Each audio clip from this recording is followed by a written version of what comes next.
Hi guys, welcome back to my channel Monika బెంగళూరులో. నా వీడియోస్ని ఫస్ట్ టైం చూస్తున్న వాళ్ళైతే ప్లీజ్ సబ్స్క్రైబ్ చేసుకోండి. అలాగే లైక్ షేర్ చేయడం అయితే మర్చిపోకండి.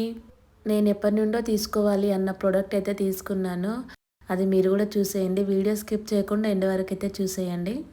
మార్నింగ్ పిల్లలు స్కూల్కి వెళ్ళిన వెంటనే రోబో వేసేస్తాను.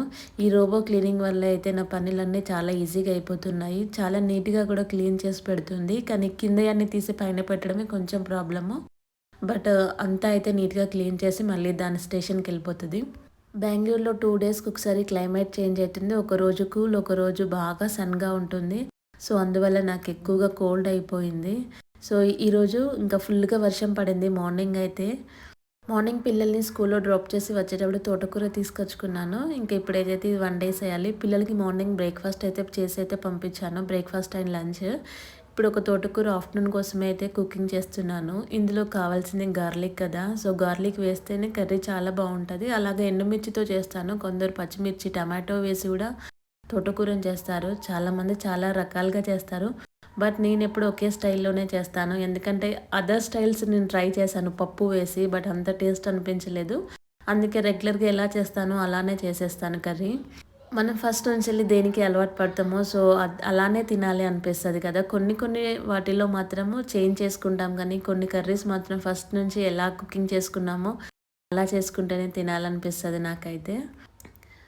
కన్నడలో ఆకుకూరల్ని సొప్ప అని పిలుస్తారు. సో అంటే ఏ ఆకుకూరనైనా సొప్ప అని పిలుస్తారు. పాలక్ సొప్ప, తోటకు సొప్ప అట్లా పిలుస్తారు. ఫస్ట్లో వచ్చినప్పుడైతే నాకు చాలా కన్ఫ్యూజ్ అయిపోయింది. దానికి ఒక చాలా పెద్ద స్టోరీ ఉంది. అవన్నీ షార్ట్లో అయితే పోస్ట్ చేస్తాను. వీక్లీ ట్వైస్ అయినా ఆకుకూరలు వండుకోవడానికి ట్రై చేస్తాము. ఎప్పుడో ఒకసారి కుదరకపోతే అయితే స్కిప్ చేస్తాం, కానీ మ్యాక్సిమం ఇంట్లో అయితే ఆకుకూరలు ఎప్పుడు వండుకుంటాము. హెల్త్కి చాలా మంచిది కదా. పిల్లలైతే పాలకూర పప్పు అండ్ చుక్కకూర పప్పు, గోంగూర ఇవన్నీ తింటారు, కానీ తోటకూర తినడానికి కొంచెం ఇష్టం చూపించరు. బట్ ఇంకా మా ఇంట్లో మా చిన్న పాపకి చాలా ఇష్టము తోటకూర. పెద్ద పాప కొంచెం కష్టంగా తింటుంది, బట్ అలవాటు చేస్తేనే కదా వాళ్ళు ఇంకా తింటారు. నేను ఆకుకూరలు ఎప్పుడు తీసుకొచ్చుకున్నా కూడా పేపర్లో తీసుకొచ్చుకుంటాను. ఎందుకంటే క్లీనింగ్ చేసేటప్పుడు కౌంటర్ టాప్ అంతా పాడైపోయింది. అదే పేపర్లో పెట్టి క్లీన్ చేసుకుంటే ఈజీగా అయిపోయింది. ఎక్కువగా క్లీనింగ్కి అదంతా టైం పట్టదు కాబట్టి ఎప్పుడు నేను ఆకుకూరలు అమ్మ దగ్గర పేపర్ తీసుకుని వస్తాను. క్లీనింగ్ చేసుకోవడానికి కష్టమైంది కదా, పేపర్ వేసి క్లీనింగ్ చేసుకుంటే ఈజీగా వర్క్ అనేది ఫినిష్ అయిపోతుంది. వెజిటేబుల్స్కి అయితే చాలా ఎక్కువ రేట్స్ ఉన్నాయి కదా. అన్నిటితో కంపేర్ చేస్తే ఆకుకూరలకి తక్కువ కాస్ట్ ఉంటుంది.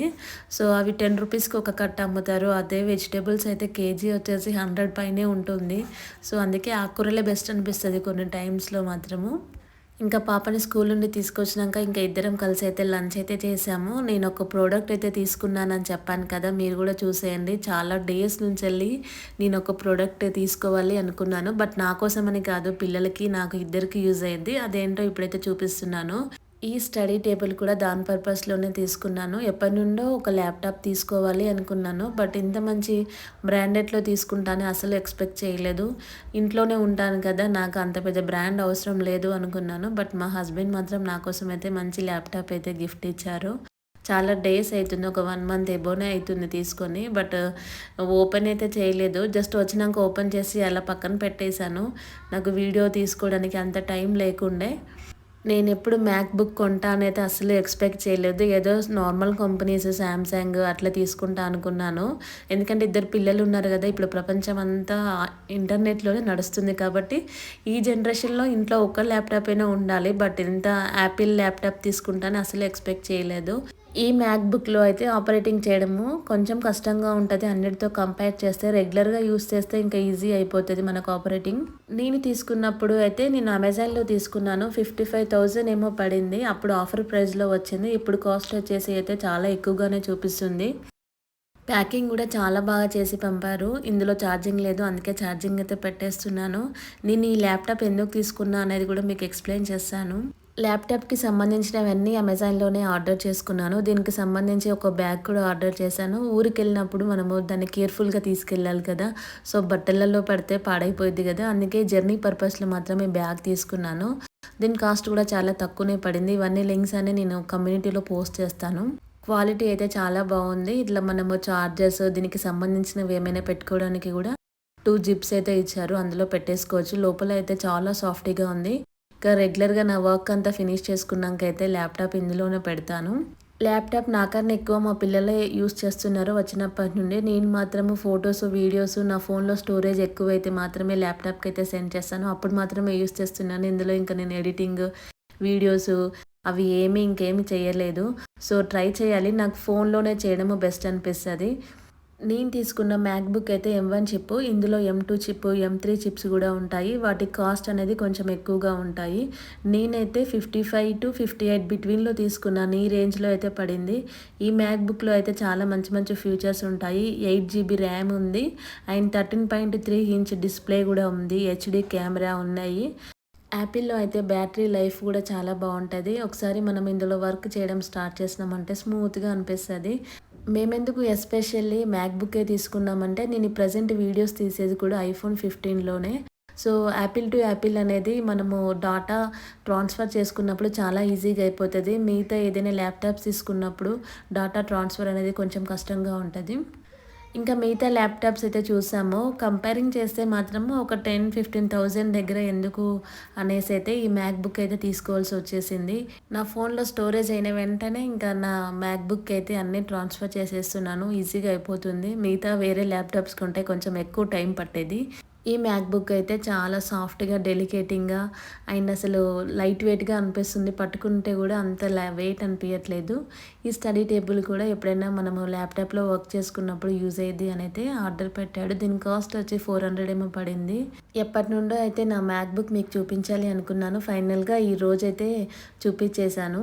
పాపనైతే ఆఫ్టర్‌నూన్ పడుకోబెట్టాను. ఇప్పుడు ఇంకా ఈ పార్టీ వేర్ డ్రెసెస్ అన్నీ అయితే డైలీ ఒక 5 డ్రెసెస్ అయితే వాష్ చేశాను. షాంపూలో కాసేపు సోక్ చేసి పెట్టి ఇంకా వాటర్‌లో తీసేదాన్ని.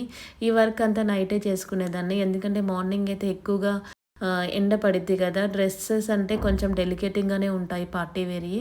ఎక్కువగా కలర్ పోయిద్ది అనేసైతే నేను నైట్ టైమే ఇవన్నీ వాష్ చేసుకొని బయట వేసేదాన్ని.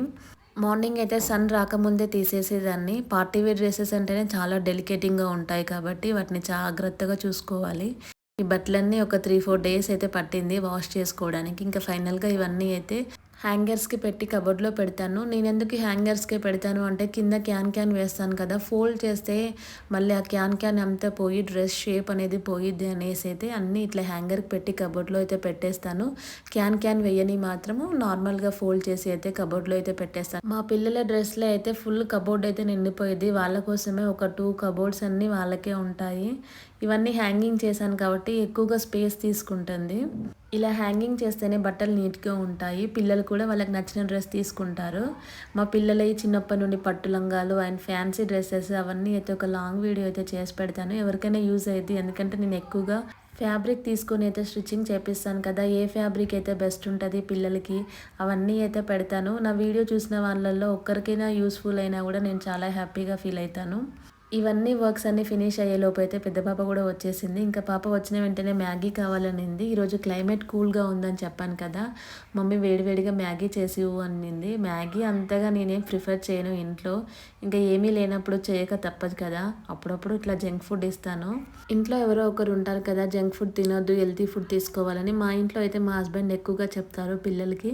సో, ఇంకా ఎప్పుడో ఒకసారి అయితే అస్సలు కుదరదు కదా! జంక్ ఫుడ్ ఇవ్వక అస్సలు కుదరదు కాబట్టి అప్పుడప్పుడు ఇట్లా మ్యాగీ అయితే చేసిస్తాను. మా పాప ఇంకా నాకు మార్నింగ్ బాక్స్‌లో కూడా మ్యాగీ పెట్టు పంపించు అంటది.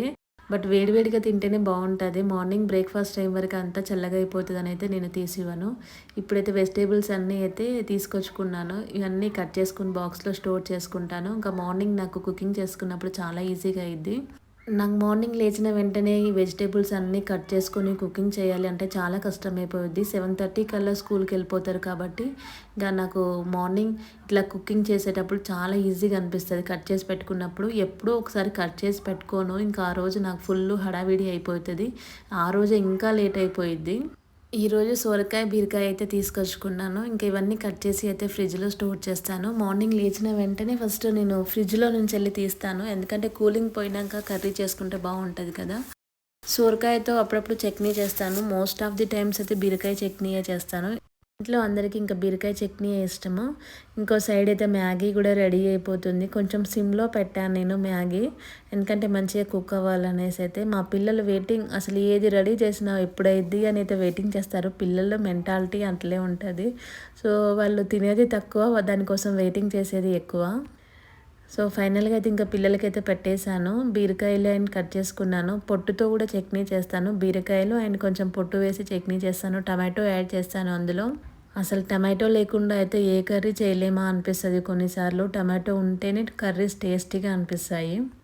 ఇప్పుడు ఇంక ఇవన్నీ అయితే స్టోర్ చేశాను. ఇంకా నైట్ మా పిల్లలకి డిన్నర్ తర్వాత బిఫోర్ బీట్రూట్ అయితే ఇస్తాను. క్యారెట్ బీట్రూట్ అప్పుడప్పుడు జ్యూసెస్ చేసిస్తాను. ఈరోజు వెదర్ కూల్ ఉంది కదా, అందుకే ఇంకా జ్యూస్ చేసి ఇవ్వలేదు. అందుకే ఇంకా బీట్రూట్ చిన్నగా కట్ చేసి ఇస్తే హోంవర్క్ రాసుకునేటప్పుడు బీట్రూట్ అయితే తింటారు. హోంవర్క్స్ అయితే కాసేపు రాసేసుకున్నారు పిల్లలు. ఇంకా తర్వాత నేను కిచెన్లోకి వచ్చి అయితే డిన్నర్ ప్రిపేర్ చేస్తున్నాను. మా హస్బెండ్ కాల్ చేస్తే ఆఫీస్లో పార్టీ ఉంది, మీ వరకే కుకింగ్ చేసుకోండి అన్నారు. ఇంకా చపాతీ పిండి కూడా మిక్స్ చేసుకుని అయితే పక్కన పెట్టుకున్నాను. ఇంకా టమాటో అండ్ బఠానీ వేసి అయితే మసాలా కర్రీ అయితే చేస్తున్నాను. ఈ కర్రీ చపాతీలో తింటే చాలా బాగుంటుంది. అసలే వెదర్ చాలా కూల్గా ఉంది కదా, వేడివేడిగా కర్రీ అండ్ చపాతీ చేసుకొని తింటే చాలా బాగుంటుంది. ఇక్కడ నేను టమాటో అండ్ ఆనియన్ అయితే మిక్సీకి వేసాను. ఈ గ్రేవీతో తింటేనే కర్రీ చాలా బాగుంటుంది. ఇంకా మా పిల్లలు ఇంకా హోంవర్క్ ఫినిష్ అవ్వలేదు అని చెప్పినారు. సో వాళ్ళు వచ్చేసరికి అయితే ఇంకా ఫాస్ట్గా రెడీ చేస్తున్నాను. ఎంతమంది ఇలా ఈ కర్రీ చేస్తారో కామెంట్ బాక్స్లో కామెంట్ చేయండి. నేను బఠానీతో ఈ కర్రీ తప్ప ఇంకేమీ చేయను. అప్పుడప్పుడు వెజ్ బిర్యానీ, అందులో పులావ్లో మాత్రమే బఠానీ యూస్ చేస్తాను. ఈ సీజన్లో అయితే చిక్కుడుకాయలు, బఠానీల కాస్ట్ కూడా కొంచెం తక్కువగా ఉంటాయి. మళ్ళీ అన్నిట్లో మంచిగా విత్తనాలు కూడా వస్తాయి మిగతా సీజన్స్తో కంపేర్ చేస్తే. 7 కల్లా హోంవర్క్స్ అన్నీ అయితే ఫినిష్ చేసుకున్నారు పిల్లలు. ఇంకా ఇప్పుడు నేను చపాతీ చేస్తే ఇంకా తినేసి పడుకుంటారు. మార్నింగ్ లేవాలంటే పిల్లలకి చాలా కష్టమైపోతుంది. 6:30, 6:40 కల్లా లేపేస్తున్నాను. అయినా కూడా అసలు లేవట్లేదు. ఎందుకంటే క్లైమేట్ కూడా చాలా కూల్గా ఉంది. అందుకే నైట్ పడుకోండి అంటే అసలు పడుకోరు. డిన్నర్ ఎంత ఎర్లీగా చేసినా కూడా, పడుకోబెట్టినా కూడా కాసేపు ఆడుకొని అప్పుడు పడుకుంటారు. మార్నింగ్ ఇంకా లేపేటప్పుడు నాకు చుక్కలు చూపిస్తున్నారు. ఇంకా ఏమీ అనలేము, ఎందుకంటే క్లైమేట్ వల్ల మనం కూడా లేవడానికి కొంచెం కష్టంగా ఉంది కదా. సో ఇక్కడ చపాతీ రెడీ అయిపోతుంది, కర్రీ కూడా రెడీ అయిపోయింది. మీలో ఎంతమంది ఇలా కర్రీ చేస్తారో కామెంట్ బాక్స్లో కామెంట్ చేయండి. మా జున్ను అయితే నైట్ టైం కూడా బ్రష్ వేసుకుంటుంది. వాళ్ళ మేడం చెప్పిందట డైలీ ట్వైస్ అయితే బ్రష్ చేసుకోవాలని. ఇలా ఎన్ని డేస్ వేసుకుంటుందో చూడాలి. పిల్లల కోసం అయితే హాట్ వాటర్ పెట్టాను. వెదర్ చాలా కూల్ ఉందని చెప్పాను కదా, సో అందుకే ఇంకా డైలీ హాట్ వాటరే ఇచ్చేస్తున్నాను. ఇంకా ముగ్గురం కూర్చొని టీవీ చూస్తూ అయితే డిన్నర్ అయితే చేసేస్తున్నాము. 7:30, 8 లోపు అయితే డిన్నర్ ఫినిష్ చేసేసాము. ఇంకా కిచెన్లోకి వచ్చేసి వెజిల్స్ అండ్ కౌంటర్ టాప్ అయితే క్లీన్ చేసేసాను. ఈరోజు మార్నింగ్ నుంచి వెళ్ళి నైట్ వరకు కంటిన్యూస్గా వర్షం పడుతూనే ఉంది. ఇప్పుడు కూడా చెక్ చేశాను, చిన్నగా డ్రిజిలింగ్ ఉంది. కొంచెం లెఫ్ట్ ఓవర్ కర్రీ ఉంటే ఇంకా పక్కన పెట్టేశాను. కిచెన్ నీట్గా ఉంటే మార్నింగ్ పీస్ఫుల్గా మళ్ళీ వర్క్స్ అనేవి స్టార్ట్ చేసుకోవచ్చు. ఐ హోప్ ఈ వీడియో అయితే మీకు నచ్చింది అనుకుంటున్నాను. మార్నింగ్ నుంచి వెళ్ళి ఈవినింగ్ వరకు చాలా విషయాలు అయితే మీతో షేర్ చేసుకున్నాను కదా. నా న్యూ ల్యాప్టాప్ అండ్ ఇంకా నేను ఇంట్లో ఏమేమి వర్క్ చేసుకున్నాను ఆఫ్టర్నూన్ నుంచి ఈవినింగ్ వరకు. సో వీడియో అయితే మీకు నచ్చింది అనుకుంటున్నాను. ప్లీజ్ సబ్స్క్రైబ్ చేయండి, లైక్ చేయండి. Bye bye.